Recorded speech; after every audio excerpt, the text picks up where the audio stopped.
Artificial intelligence. A lot of talk, especially the past year or so with Elon Musk. And if you use platforms like X, like I do, you see a lot of people asking Grok, right? They ask Grok, is this true? Grok, what happened here? And you can obviously use artificial intelligence for beneficial things. It could be useful. It could be used to fast track information, expedite information, ask it quick questions, as long as we're really learning, of course. But there's a dark side to it, and the reason why there's a dark side to artificial intelligence, especially today, and what's going on and the implementation of it in our lives, is because the people that control it, the people that are creating it, the people that are powering it up and structuring it, making artificial intelligence and programming it, are not on the people's side. And even if you know someone maybe who's involved in these industries, a lot of people are deceived into thinking that, it's just like when they work for the pharmaceutical companies, right? How people think what they're doing is good, but really what they're doing is they're destroying humanity, right? And the people developing the robots and all these things, the software, having AI now replacing jobs and all these things, we're going to see, I believe, in the next 5 years, a really big change with technology. And I know we always see changes every year, but technology is going to be a part of our lives. It is going to be in us. It is going to be probably, how we check our phone every 5 seconds? It's going to be like that, except it's going to be in you. We've seen all these futuristic movies, they show us robots destroying humanity or computers destroying humanity, all sorts of things regarding technology destroying humanity in these movies, right? And they show you these things, one for predictive programming, as we know, whatever you want to call it. They show you what's to come before it actually does. So when it does, you're prepared for it, you're ready for the solution, and they pre-program you on how to handle the situation already.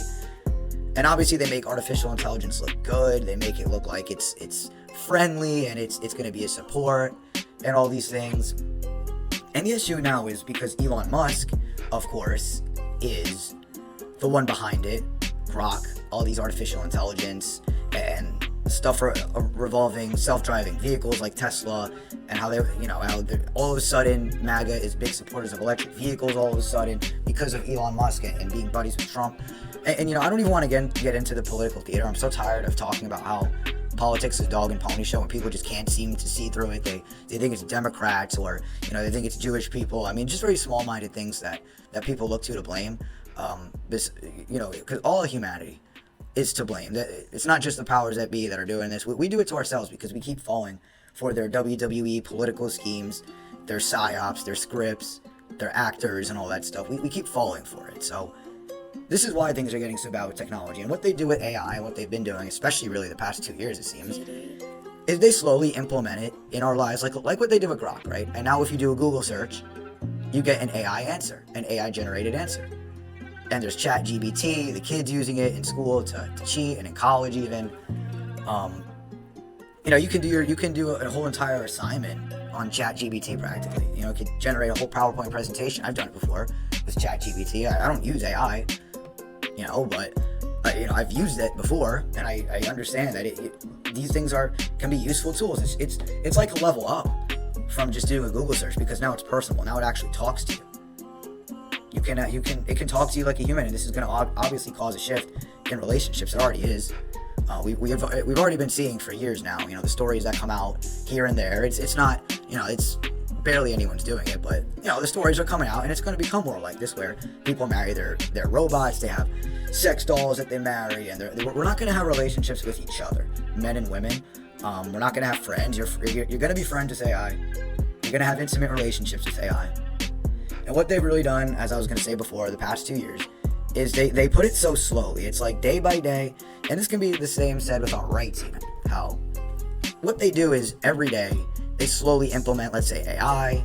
They slowly take away your rights, your freedom of thought, and it happens so slowly day by day that you don't realize it. The vast majority of the people, I should say, don't realize it. Vast majority, we're talking 90% of people, I would say, don't realize it. I mean, there's such a small percent of people who really see things for what they are.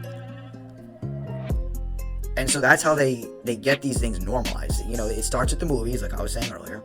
They show you all these movies of how, it's the future, and, AI is a part of our lives. We basically just talk to it all day. We tell it to do stuff. We tell it to give us information, right?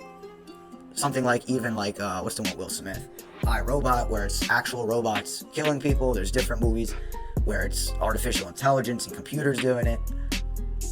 Elon Musk has talked countless times already in the past about AI is going to destroy us and we got to control it. It's already out of control. It's already creating civilizations, writing its own ancient language, or using ancient language, I should say, that's even more ancient than ancient. So, and then you got the Christians, right, that say that these are demons, right? This is essentially just extraterrestrial, interdimensional beings interacting with humans through AI, which absolutely could be the case. I wouldn't doubt that at all. Of course, we can even say that, because I thought about this before, and this is just a thought, what if that's a psyop in itself? You know, the demon talking to the children, because you see it, right? Not even just children, but adults too. And of course, they're always going to make it about children, because we know the people that run the world are pedophiles, right? They like to mess with children. So what if that's just to get people to look at it from the Christian point of view? Because I follow a lot of people, right, who know what they're talking about, who know the truth, who very, very passionate about Jesus Christ. They call themselves Christians, this and that. And I respect it, you know, but I just think they're outsourcing too much to a being that's not here. They're focusing too much on the life after this as opposed to being here. And a lot of them have a doom and gloom mentality where they think that they shouldn't do anything because they just have to give their life to Christ, or too many biblical things instead of fixing real world modern day issues. And listen, I know we're probably not going to save the world because most people are just way too far gone. Whether they're caught up in deception or just completely ignorant to it all.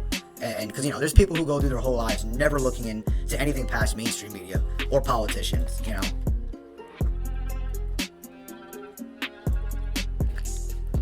Excuse me.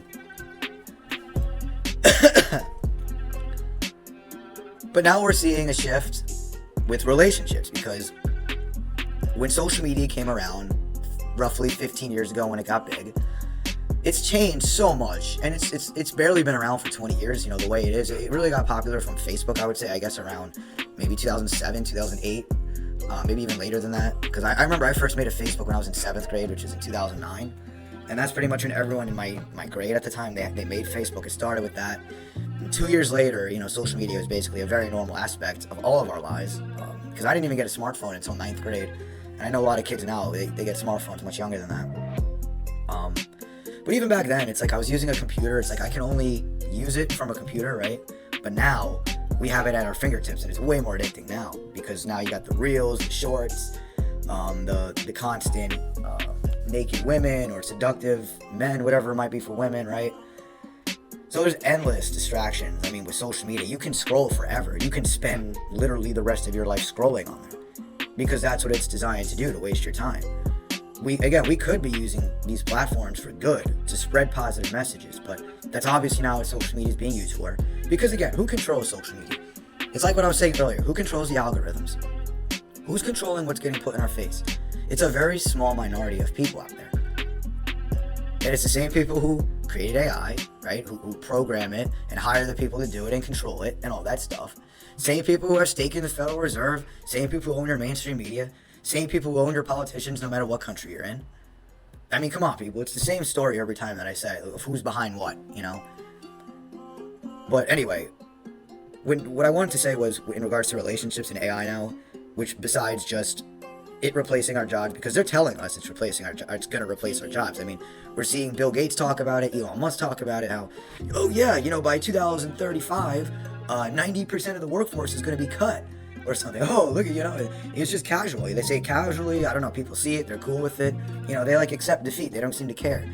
So it's really crazy how people just want to go to the slaughterhouse and just be led there. But before I digress again, in regards to social media, it really changed right once I got to high school, because that's when it became at the palm of our hands. And it's really gotten big with TikTok, and then it really evolved, I should say. Once TikTok came around and it got big in 2020. Then it became the shorts and the reels, right? That were the big things, and the very just short dopamine hits, on to the next, right?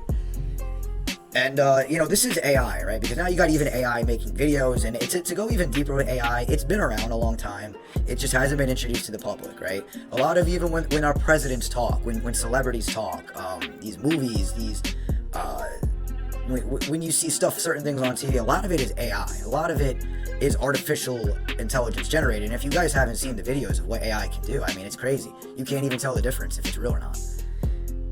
So that begs the question, and again, this is just theory. I don't know this for a fact. This is what I'm right here, which is, how long have they been using AI against us? Who knows? Every time Biden or Trump speaks, even times it's Obama, we've seen that they've been caught using green screens, which means they're not really in the White House or where they're saying they are. They're probably underground, which is where our tax money goes and all that stuff. But what's going on now in regards to relationships, because of social media completely changing everything, and the complete separation of man and woman, whether that be through politics, right? Because we see it all coming out now. Pretty much most women are liberal and most men are Republican, whatever. And that's causing a big shift. And there's already a big divide with, my generation and especially younger, because of social media and the disconnect and people mainly interacting through screens instead of in person. And the unrealistic standards that especially women have today. And again, everything goes because of social media, what they're seeing in movies, television, what they hear on music, what these influencers, especially nowadays, post on social media or YouTube, whatever. And they push AI, they push these things as if it's cool, the streamers like Kai, Sanad, or Speed, having robots, and, even the powers that be slowly implementing robots with the LAPD or whoever, right? So again, these things slowly get implemented. And I think even China recently added a robot in their military, and it was like a giant. It was like 8 feet tall or something. It was like super tall. And it was scary. It's scary to think that, these robots that could potentially be bulletproof, indestructible practically, from military type weapons, that they can be in police. Because think about it. We know what they want. If you've ever read the book 1984 or saw the movie, you should know what they want. They don't want freedom of thought. They don't want freedom of expression. They don't want to hear you speak. They don't want to hear any truth. They want truth to be completely buried, because right now, we live in a time where you can still find truth. It's not as easy as it used to be, but you can still find it. But there's going to come a day very soon where truth is going to be buried. And people who do try to speak out are going to be jailed, or even worse, who knows. Or we're going to see the implementation of AI with people and forming actual intimate relationships and friendships and all that. Probably more and more with tech than actual people, which is sad. But this is where the world is headed, and we could stop it. I mean, like I always talk about in my videos, we could stop these things if we educate people, and if we actually take action to stop and say no to these things and not comply with it, and stop falling for political schemes and all that. We can actually make change. We can come together as people, or we can create a better future for ourselves. Because if we don't, because I'm telling you, and I speak about this a lot on my channel, I'm in my late 20s here. I'm a single guy. I know exactly what young men are going through, and men as a whole. In terms of, the loneliness, no one cares about your problems, especially women. Living here in the United States, in New Jersey especially, really hard to date. Women have crazy standards, expectations, they disappear. They get a plethora of guys constantly throwing themselves at them. Us guys barely get a DM ever. We're lucky if a girl DMs us, once a year even, but women get DMs every week. So it's a complete different world for the average man, the average woman, especially here in the US. There's very different lifestyles in terms of the social aspect. Like, women are living really good social lives, it seems, and men are just not. Men are really falling behind. And this is a whole different topic I don't want to get into, but my point is that it's getting bad with. It's already really bad with dating and social media being a huge interference with all that. That when AI comes around, people are probably going to gravitate towards it because they could customize it. It'll listen to them. It's never going to talk back to them or be rude to them. They could customize it to maybe make it look a certain way. They could make robots that look human. We've seen it, where they can have a robot figure and then put actual skin on top, make it look a certain way. It's really scary and crazy where the world is headed. But until people could snap out of it and wake up, especially for my generation, man, because I'm a personable guy, and I prefer to have intimate relationships with women and friendships with real people, as opposed to robots and computer software.